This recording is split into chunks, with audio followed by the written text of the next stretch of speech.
you very long.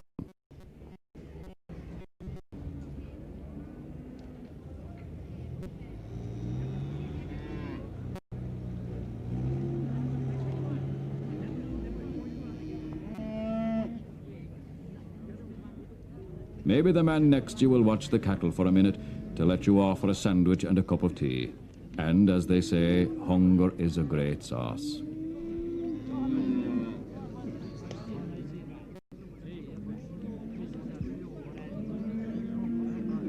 It will all give you a great thirst. And in the pub, business is booming as men refuel for the journey home.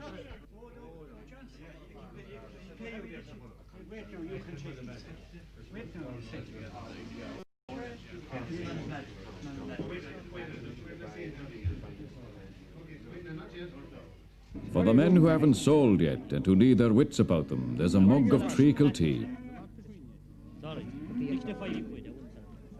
Seems everyone is thirsty.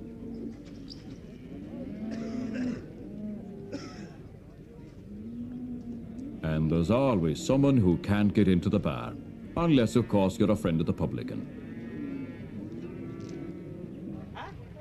You can buy anything at a fair, not just livestock.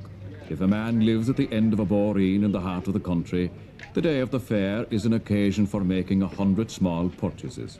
There would be provisions for a start and maybe fuel, a new scissors for the wife, sweets for the young ones, and maybe a rattle for the child. You might even buy a suit for the eldest lad if the day had gone well, or a length of cloth for the lady to sew a dress. Whatever it would be brought home wrapped in brown paper. And the more parcels are tied up, the more exciting will be the untying. Often the paper will be soggy with rain, or even stout, but the opening of the parcels is awaited all day at the home farm, and it's a poor man that will bring nothing. I don't give a dog's ditty about cash today, tell you the truth. Try your skill and win a china bowl. The business is done and it's time to unwind. Money is only a passport from one lousy public house to the other. If you have enough wood, you can kiss any man's wife. If you have none, you can get 3 months. Straighten yourself up, Jack. Hold up your head now. Look like a bloody man. Plans for the evening, maybe? I wonder now, ma'am, would you be free tonight?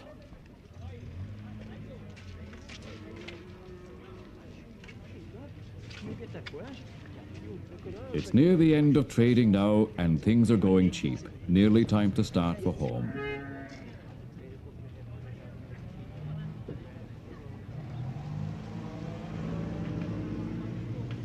Our men will go the way they came, one on foot, the other going ahead with the bicycle to bring home early news of the day's events.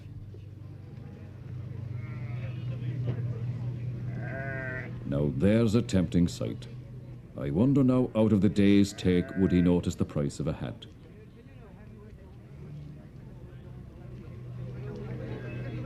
The men who have been buying will have to use their ingenuity to find a means of transport. The big buyers will have their trucks and trailers. But if it's only a sheep or a calf, well, it's not hard to find room.